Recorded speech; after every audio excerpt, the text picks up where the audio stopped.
একটি পদত্যাগপত্র সামাজিক যোগাযোগ মাধ্যমে রীতিমতো ভাইরাল হয়ে গেছে। ডক্টর ইউনূস পদত্যাগ করেছেন, সেই পদত্যাগপত্র ভাইরাল হয়ে গেছে। বলা হচ্ছে ডক্টর ইউনূসের পদত্যাগপত্র রাষ্ট্রপতির কাছে গিয়েছে।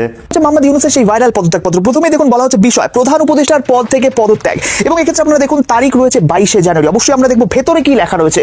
প্রথমেই দেখুন বলা হচ্ছে জানাব, তারপরেই বলা হচ্ছে আমি গভীর দুঃখের সাথে জানাতে চাই। ফাইনালি তাহলে ডক্টর ইউনূস তিনি পদত্যাগ করেই ফেললেন। দর্শক বন্ধুরা, আপনারা কিন্তু সম্পূর্ণ এই ভিডিওটি জুড়ে কিন্তু দেখলেন, মানে একদম পদত্যাগ, আপনার পত্রতে কি কি আপনার লেখা উল্লেখ করা হয়েছে বা আপনার ডক্টর ইউনূসের যে সিগনেচার সেটাও কিন্তু আপনারা কিন্তু দেখতে পাচ্ছেন। ইউনূস পদত্যাগপত্র পাঠিয়েছে, এটি একটি নিউজ। ইউনূস পদত্যাগপত্র পাঠিয়েছে, যমুনা টিভির এক সাংবাদিককে সাক্ষাৎকার দিয়ে তার কাছে এটি পাঠিয়েছে, কিন্তু এটা নিয়ে আলোচনা চলছে, নেগোসিয়েশন হচ্ছে। এখন সম্ভবত আজকে রাত্রে সেনাবাহিনী ক্ষমতা গ্রহণ করতে পারে, সম্ভাবনা। It is highly likely that the সেনাবাহিনী will take over the power. বৃহস্পতিবার দিবাগত রাতে সামাজিক যোগাযোগ মাধ্যমে অন্তর্বর্তী সরকারের একাধিক উপদেষ্টা ও বৈষম্য বিরোধী ছাত্র আন্দোলনের সমন্বয়করা দেশ ছেড়েছেন বলে পোস্ট করা হয় বিভিন্ন আইডি ও পেজ থেকে। আমাদের প্রধান উপদেষ্টা অধ্যাপক ডক্টর মোহাম্মদ ইউনূসকে অনেকেই সহজ সরল মানুষ বলেন, কিন্তু বিষয়টি আসলেই ততটা সহজ নয়। কে বড় ফ্যাসিবাদী তার পরিচয় দিচ্ছে, কারা বড় ধরনের সবচেয়ে বৈষম্য সৃষ্টিকারী, সেগুলো নিশ্চয়ই মানুষের সামনে ধীরে ধীরে স্পষ্ট হচ্ছে। আপনারা গাড়ি চড়ছেন, বুক ফুলিয়ে আবার বলছেন আপনার মতো 1000 লোক আছে যারা আমাদেরকে গাড়ি দেয়। চাঁদাবাজি বলতে আপনারা আসলে কোন সংজ্ঞায়নের মধ্যে এটার মধ্যে ফেলেন? আপনারা সারা বাংলাদেশে কর্মসূচি করছেন, সেটা থেকে টাকা কোত্থেকে আসছে? আসসালামু আলাইকুম দর্শক, দেশ ও দেশের বাইরে থেকে যারা এই মুহূর্তে ভিডিওটা ওপেন করেছেন সবাইকে অসংখ্য ধন্যবাদ। দর্শক, প্রথমেই আপনারা শিরোনাম দেখেছেন, এখন দেখবেন বিস্তারিত প্রথম অংশেই আপনারা দেখেছেন ডক্টর ইউনূস পদত্যাগ করেছেন, অর্থাৎ প্রধান উপদেষ্টা পদত্যাগ করেছেন, এমন কিছু তথ্য বেরিয়ে এসেছে। এদিকে অনেকেই বলছেন যে প্রধানমন্ত্রীর অর্থাৎ ডক্টর ইউনূসের যে পদত্যাগপত্রটি সেটি বিশেষভাবে রাষ্ট্রপতির কাছে পৌঁছে গেছে, এমন দাবি করছেন অনেক সূত্র থেকে। কিন্তু আদৌ এই সূত্রটা কতটুকু সত্য তা এই ভিডিওর মাধ্যমে আমরা প্রমাণ করব। সারদিস আলম মামলা করেছেন 2টি পেজের বিপক্ষে। সাইবার ক্যাম্পে মামলা করার পরে বর্তমানে এখন যে ঘটনা ঘটছে, চলুন কারা এই গুজবগুলো ছড়াচ্ছে একটু দেখুন। প্রথমেই দেখুন বলা হচ্ছে বিষয় প্রধান উপদেষ্টার পদ থেকে পদত্যাগ, এবং এক্ষেত্রে আপনারা দেখুন তারিখ রয়েছে 22শে জানুয়ারি। অবশ্যই আমরা দেখবো ভেতরে কি লেখা রয়েছে। প্রথমেই দেখুন বলা হচ্ছে জানাব, তারপরেই বলা হচ্ছে আমি গভীর দুঃখের সাথে জানাতে চাই যে 5ই আগস্ট পরবর্তী বিভিন্ন সহিংসতা ও সংঘর্ষের প্রেক্ষিতে যেখানে 2100 জনের বেশি মানুষ প্রাণ হারিয়েছে এবং আরো কোনো প্রাণহানি এড়ানোর জন্য আমি এই পদত্যাগের সিদ্ধান্ত নিয়েছি। আমি বাংলাদেশের প্রধান উপদেষ্টার পদ থেকে পদত্যাগ করছি, এটা কিন্তু প্রথমেই লেখা রয়েছে। তারপরে দেখুন প্রথম প্যারাতেই লেখা রয়েছে, তারপরে বলা হচ্ছে এই ঘটনাগুলোতে আমি সম্পূর্ণ দায়িত্ব স্বীকার করছি এবং এদেশের জনগণের নিরাপত্তা এবং কল্যাণের প্রতি আমার অঙ্গীকার সবসময় অটুট থাকবে। তারপরে দেখুন সেকেন্ড প্যারাতে প্রথমেই লেখা রয়েছে গত 1 মাসের অধিক সময় ধরে আমি আপনাদের সেবা করার সুযোগ পেয়েছি, যা আমার জীবনের সবচেয়ে বড় সম্মান। তবে সম্প্রতি ঘটনাবলী প্রমাণ করেছে যে এই মুহূর্তে দেশকে এগিয়ে নিয়ে যেতে অন্য নেতৃত্বের প্রয়োজন। আমি আশা করি আমার পদত্যাগ বাংলাদেশের উন্নয়নের নতুন পথ খুলে দেবে এবং শান্তি প্রতিষ্ঠিত করবে। এবং নেক্সট যে প্যারা অর্থাৎ থার্ড যে প্যারা রয়েছে সেখানে দেখুন বলা হচ্ছে এই কঠিন সময়ে আমার সরকার যা কিছু করেছে তার জন্য আমি গভীরভাবে অনুতপ্ত এবং আমি সব বাধ্যবাধকতা মেনে নিচ্ছি এবং এই সিদ্ধান্ত বাংলাদেশের বৃহত্তর স্বার্থে নিয়েছি। এই পর্যন্তই কিন্তু লেখা রয়েছে এই ভাইরাল পদত্যাগপত্রে। তারপরে দেখুন বিনীত নিবেদক রয়েছে মোহাম্মদ ইউনূসের স্বাক্ষর, এক্ষেত্রে আপনারা দেখতে পাচ্ছেন। তো এই ভাইরাল ছবিটি বা ইউনূসের এই ভাইরাল পদত্যাগপত্র ইতিমধ্যে সোশ্যাল মিডিয়ার বিভিন্ন জায়গায় আপনি দেখতে পাচ্ছেন। এক্ষেত্রে বলা হচ্ছে কোন এক সাংবাদিককে নাকি মোহাম্মদ ইউনূস বিদেশ থেকে এই পদত্যাগপত্র পাঠিয়েছেন। ডক্টর ইউনূসের একটি পদত্যাগপত্র সামাজিক যোগাযোগ মাধ্যমে বেশ ভাইরাল হয়েছে। সেখানে তিনি রাষ্ট্রপতির কাছে পদত্যাগপত্র লিখেছেন, প্রধান উপদেষ্টার পদ থেকে পদত্যাগ এমন বিষয়কে কেন্দ্র করেই তিনি লিখেছেন। এই যে পদত্যাগপত্রটি প্রধান উপদেষ্টার প্যাডে পদত্যাগপত্রটি ভাইরাল হয়েছে, এটি কি আসল নাকি ফেক সেই আলোচনা চতুর্দিকে চলছে। পদত্যাগপত্রের যে ভাষা, দায় স্বীকার করার যে ভাষা, 5 আগস্টের ঘটনার পরে যত হত্যাকাণ্ডের ঘটনা হয়েছে, 2100 জন বলা হয়েছে, সেই হত্যাকাণ্ডের দায় স্বীকার করে নেওয়া এবং এই পরিস্থিতি হত্যাকাণ্ড যেন আরও না ঘটে সেই জন্যই তিনি পদত্যাগ করছেন। এই ভাষাটাই আমার মনে হয় যে একটু বিতর্কিত হয়ে যায়। এই ভাষাটাই বলে যে এটা ডক্টর মোহাম্মদ ইউনূসের নাও হতে পারে। সামাজিক যোগাযোগ মাধ্যমে ভাইরাল হওয়া এই পদত্যাগপত্রটি আদৌ ডক্টর মোহাম্মদ ইউনূসের কিনা সেই ভাবনাটা যখন হচ্ছে তখন ডক্টর ইউনূস সুইজারল্যান্ড সফরে রয়েছেন। সেখান থেকে শোনা যাচ্ছে তিনি সফর সংক্ষিপ্ত করে দেশে ফিরছেন এবং এই পদত্যাগপত্র ভাইরাল হওয়ার ঘটনাকে আর এক উপদেষ্টা আসিফ নজরুল তিনি গুজব বলার চেষ্টা করেছেন। তিনি বলেছেন, পাগলের প্রলাপের মতো গুজব ছড়ানো হচ্ছে, আমরা ভালো আছি। উপদেষ্টাদের সম্পর্কেও নানা রকমের কথা চলছে। দুইজন উপদেষ্টা আসিফ মাহমুদ সজীব ভুইয়া এবং মাহফুজ আবদুল্লাহ তারা দুবাই চলে গেছেন। সার্জিস আলম সমন্বয়ক তিনি দেশের বাইরে চলে গেছেন।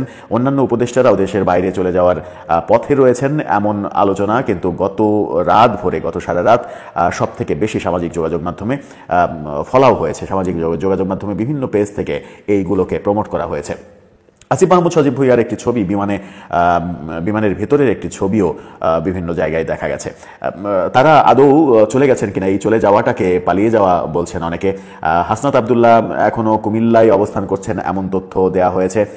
ছাত্রলীগের সাবেক সাধারণ সম্পাদক সিদ্দিকী নাজমুল তিনি তার পোস্টে এই আসিফ মাহমুদ সজীব ভুইয়া চলে গেছেন, মাহফুজ আবদুল্লাহ চলে গেছেন, সার্জিস চলে গেছে, হাসনাত আবদুল্লাহ এখনো কুমিল্লায় রয়েছে, এরকম বিভিন্ন ইনফরমেশন দিয়ে একাধিক পোস্ট দিয়েছেন। আসিফ নজরুল এই সমস্ত ব্যাপারগুলোকে গুজব বলে উড়িয়ে দিয়েছেন, কিন্তু তিনি এটা বলেননি যে আসিফ মাহমুদ সজীব ভুইয়া এবং মাহফুজ আবদুল্লাহ তারা যদি বিমানে উঠে থাকেন তাহলে কোন রাষ্ট্রীয় কাজে তারা দেশের বাইরে যাচ্ছেন সেই ব্যাপারটা পরিষ্কার করেননি। এখন ডক্টর মোহাম্মদ ইউনূস যদি ফিরে আসেন, এমন আলোচনাও কিন্তু চতুর্দিকে ছড়িয়ে পড়েছে গত রাত থেকে যে আজকে রাতেই সেনাবাহিনী ক্ষমতা নিয়ে নেবে। ডক্টর ইউনূস সরকার যেহেতু ব্যর্থ হয়েছে, তিনি যেহেতু পদত্যাগ করেছেন, এই সরকার আর থাকছে না, সেনা শাসন আসছে, জরুরি অবস্থা জারি হতে পারে, রাষ্ট্রপতি সেই ক্ষেত্রে একটা বড় ভূমিকা পালন করতে পারে। সব মিলিয়ে আমার মনে হয়েছে যে গত রাতটা একটা গুজবের রাত ছিল। সেই গুজব যেভাবে ছড়ানো হয়েছে তাতে অনেকেই আমরা সত্য বলে ভেবে নিতে পারি। আমি যদি আমার ব্যক্তিগত মতামত দিই তাহলে প্রধান উপদেষ্টার যে পদত্যাগপত্র ভাইরাল হয়েছে সেই পদত্যাগপত্রের ভাষা যেগুলো লেখা হয়েছে, 5 আগস্টের পরে হত্যাকাণ্ড, 2100 জনের মৃত্যু, সেগুলো দায় স্বীকার করে নেওয়া, এই কথাগুলো ডক্টর ইউনূস যদি পদত্যাগ করতেন এবং তার পদত্যাগপত্রে নিশ্চিত করে এই কথাটা লেখা থাকার কথা নয়, কারণ এত বড় দায় স্বীকার করে তিনি নিজেকে বিপদের মহাসমুদ্রে ফেলবেন এতটা।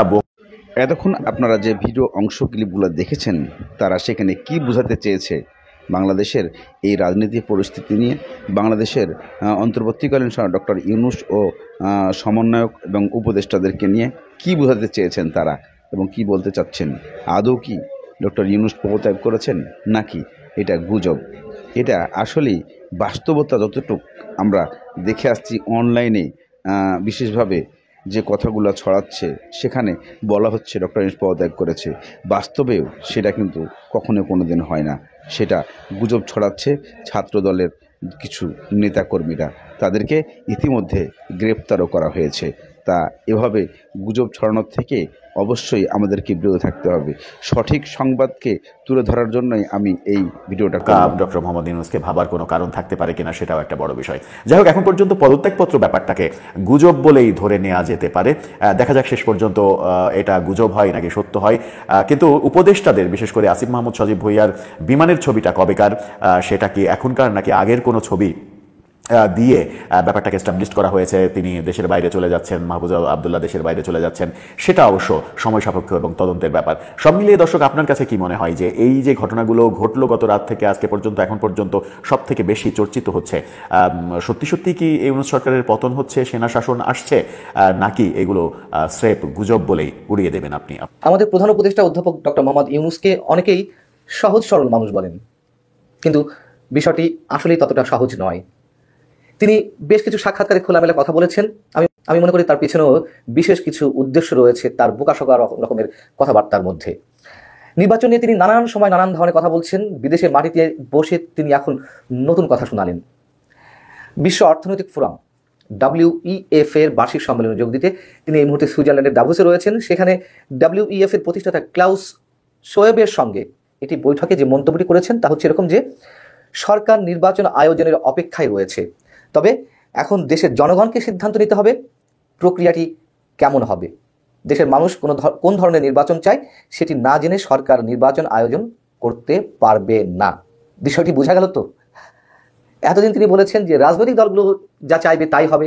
তিনি এই মন্তব্যও করেছেন যে রাজনৈতিক দল যদি চায় যে কোনো সংস্কারের প্রয়োজন নেই তাহলে আমরা এখনই নির্বাচন দিয়ে দেব। আর এখন তিনি বলছেন জনগণ যখন চাইবে তখন নির্বাচন দেওয়া হবে, সরকার নির্বাচনের অপেক্ষায় রয়েছে। জনগণের চাওয়া তিনি বুঝতে পারছেন কিভাবে?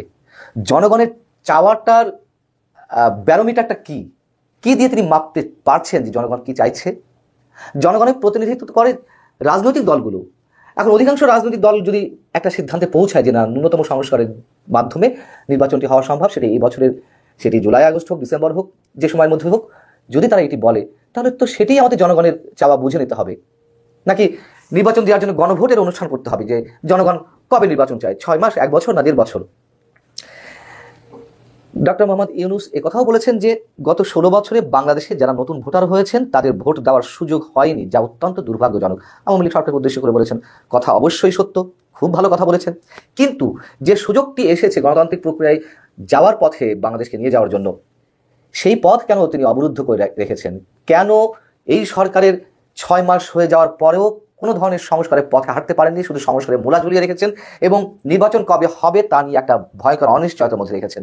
তাহলে নতুন ভোটার দূরের কথা, যারা পুরানো ভোটার হয়ে আছেন, যারা 3টি নির্বাচনে ভোট দিতে পারেননি 16 বছর ধরে, তাদেরকে কেন বঞ্চিত করা হচ্ছে? কাদের উদ্দেশ্যে, কাদেরকে বিশেষ সুবিধা দেওয়ার জন্য? এগুলো তো আমরা বুঝি, নতুন কিছু নয়। প্রধান উপদেষ্টা বলছেন ওই বৈঠকেই যে যদি মানুষ দ্রুত সংস্কার চায় তাহলে আমরা এই বছরের শেষ নাগাদ নির্বাচন করার লক্ষ্য নিয়েছি। আর যদি বলে না আমাদের দীর্ঘমেয়াদী সংস্কার দরকার, তাহলে আমাদের আরো 6 মাস লাগবে। দীর্ঘমেয়াদী সংস্কার জন্য কি মাত্র 6 মাস বাড়তি সময়ের প্রয়োজন? এটা তো অনন্তকাল ধরে চলতে থাকবে। সংস্কার একটি চলমান প্রক্রিয়া। এগুলো সবাই বলছে, এগুলো চর্বিত চর্বণ। কিন্তু তিনি শুধু বুঝতে পারছেন না, তার উপদেষ্টারা বুঝতে পারছেন না, তার প্রেস সচিব বুঝতে পারছেন না, আর সবাই বুঝতে পারছেন।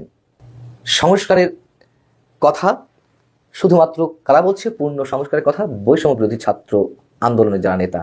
এখন বৈষম্য শব্দটাও পচে গেছে, বিপ্লব শব্দটা যেমন পচিয়ে ফেলেছে, বৈষম্য বিরোধী শব্দগুলো উচ্চারণ করতে আমাদেরকে হিসাব নিকাশ করে বলতে হয় আসলে কাদেরকে আমরা বৈষম্য বিরোধী বলবো। বৈষম্য বিরোধী আন্দোলনের ব্যানারে নেমে তারা এখন সব জায়গায় বৈষম্য সৃষ্টি করছে। স্পষ্টত দেশের 18 কোটি মানুষের মধ্যে হয়তো 2, 4, 5 লাখ বাদে আর সবার সঙ্গে বৈষম্য করছে। এদিকে আবার নতুন করে হুঙ্কার ছেড়েছেন জাতীয় নাগরিক কমিটির আহ্বায়ক নাসিরউদ্দিন পাটোয়ারি। কি হুঙ্কার, কোথায় দিলেন? বেসরকারি বিশ্ববিদ্যালয়ে যারা সমন্বয়কের দায়িত্ব পালন করেছেন 5 আগস্ট গণঅভ্যুত্থানে বা হাসিনা বিরোধী আন্দোলনে যারা ভূমিকা রেখেছেন, তাদের একটি সমাবেশ ছিল আহতদের নিয়ে। সেখানে নাসিরউদ্দিন পাটোয়ারি বলছেন গণপরিষদ নির্বাচনের জন্য প্রস্তুতি নিতে। কাকে বলছেন? সরকারের উদ্দেশ্যই তো, এবং সরকার সেটা খুব ভালোভাবে নিচ্ছে, নেয়ারই কথা। তার কারণ ডক্টর মোহাম্মদ ইউনূস তো টিকে আছে তাদের জোরেই। আমি বলছিলাম যে ডক্টর মোহাম্মদ ইউনূসকে এত সহজ সরল মনে করার কোনো কারণ নেই। যিনি সারা বিশ্বে ঘুরে বেড়ান, সারা বিশ্বের বিভিন্ন পলিটিক্যাল, নন পলিটিক্যাল, সোশ্যাল অ্যাক্টিভিস্টদের সাথে উঠা বসা করেন, তিনি এতটা কম বুঝবেন নিশ্চয়ই সেটি মনে করার কোনো কারণ নেই। তিনি বুঝে শুনেই এগোচ্ছেন। নাসিরউদ্দিন পাটোয়ারি যেই হুমকিগুলো দিচ্ছেন, আরও গণপরিষদ নির্বাচনের প্রস্তুতি নেওয়ার কথা বলছে। গণপরিষদ নির্বাচনের মধ্য দিয়ে বাংলাদেশের ভবিষ্যৎ এবং সম্ভাবনা নির্ধারিত হবে। সবাইকে ঐক্যবদ্ধ হয়ে মুজিববাদী সংবিধান থেকে বের হতে হবে। তিনি বলছেন 72-এর সংবিধানের মাধ্যমে বহুদলীয় গণতন্ত্র প্রতিষ্ঠা করা অসম্ভব। এর মধ্যে আমাদের তারা যে 72 সংবিধান ছুঁড়ে ফেলে নতুন সংবিধান করে বা গণপরিষদের মাধ্যমে নতুন সংবিধান রচনা করবে, সেইখানে যদি কেউ বাধা দিতে আসে তার পরিণতি শেখ হাসিনার মতো হবে। কেউ যদি দেশীয় আন্তর্জাতিক কোনো ষড়যন্ত্র করতে চায় তাহলে তাদের বিরুদ্ধে রাজপথে লড়াই হবে। এই হুঙ্কার কাদের উদ্দেশ্যে দেওয়া হচ্ছে? এসব করে দেশকে কোথায় নিয়ে যাচ্ছে তারা? 1-11-এর দায় চাপানোর চেষ্টা করা হয়েছে ছাত্র উপদেষ্টাদের পক্ষ থেকে বিএনপির কাঁধে, যে বিএনপি 1-11 ডেকে নিয়ে আসতে চাইছে অস্থিতিশীলতা সৃষ্টির মাধ্যমে। কিন্তু আমরা তো জানি যে 1-11-এর শিকার হয়ে বিএনপিকে কতটা খেসারত দিতে হয়েছে। বিএনপি নেতারা সেটি শুক্রবারও স্পষ্ট করে বলেছেন 1-11-এর সবচেয়ে বড় খেসারত দিতে হয়েছে বিএনপিকে। তাহলে বিএনপি কেন 1-11 ডেকে নিয়ে আসবে? নাসিরউদ্দিন পাটোয়ারি, সার্জিস আলম, হাসনাত আব্দুল্লাহ বা সরকার 3 উপদেষ্টা যারা রয়েছেন, তাদের সঙ্গে সরকারের আতাতটি কোথায় আমরা তাই স্পষ্টই বুঝতে পারি। এদের বাইরে সরকারের অন্য আর যারা রয়েছেন উপদেষ্টা হিসেবে, তারাও তাদের সুরে সুর মিলাচ্ছেন। এতে অবাক হওয়ার কিছু নেই। কিন্তু যেটি বলছিলাম যে তারা কোথায় নিয়ে যাচ্ছে, তারা কতটা সফল হবে, নিশ্চিত করে বলা যায় সফলতার দ্বার প্রান্তেও তারা যেতে পারবে না। এবং যে হুঙ্কার দিলেন যে যারা এর বিরোধিতা করবে, অর্থাৎ তারা যা চাইছে তার বিরোধিতা যারা করবে, তাদেরকে শেখ হাসিনার মতন ভয়ঙ্কর পরিণত ভোগ করতে হবে। আবার আসিফ মাহমুদ সরকারের আরেক উপদেষ্টা আবার একটু ভিন্ন স্টাইলে কথা বলেছেন যে গণতান্ত্রিক রাজনীতির ভিন্ন মত থাকবে, কিন্তু জাতীয় ঐক্যের ক্ষেত্রে আমাদের সবাইকে এক হতে হবে। জাতীয় ঐক্য কোনটা তারা যেটি বলছে সেগুলোই জাতীয় ঐক্য। এর বাইরে আর সব রাজনৈতিক দল যা বলছে সেগুলো কোনো কিছু ধর্তব্য নয়। তারাও ভালো জানে যে মানুষ কি চায়। কিন্তু এইভাবে জোর করে ক্ষমতায় থেকে কে বড় ফ্যাসিবাদী তার পরিচয় দিচ্ছে, কারা বড় ধরনের সবচেয়ে বৈষম্য সৃষ্টিকারী, সেগুলো নিশ্চয়ই মানুষের কাছে, মানুষের সামনে ধীরে সাইবার বুলিং এর অভিযোগ তুলে সামাজিক যোগাযোগ মাধ্যম ফেসবুকের দুটি পেজের বিরুদ্ধে মামলা করেছেন বৈষম্য বিরোধী ছাত্র আন্দোলনের অন্যতম সমন্বয়ক এবং জাতীয় নাগরিক কমিটির মুখ্য সংগঠক সার্জিস আলম। রাজধানী শাহবাগ থানায় মামলা করেন তিনি। সার্জিস এজাহারে উল্লেখ করেন, বুধবার ফেসবুকে লগ ইন করে তিনি দেখতে পান department of Baksal, university of Dhaka এবং ক্রিমিনালস ডিইউ নামে দুটি পেজ থেকে তার বিরুদ্ধে বানোয়াট তথ্য দেয়া হয়েছে।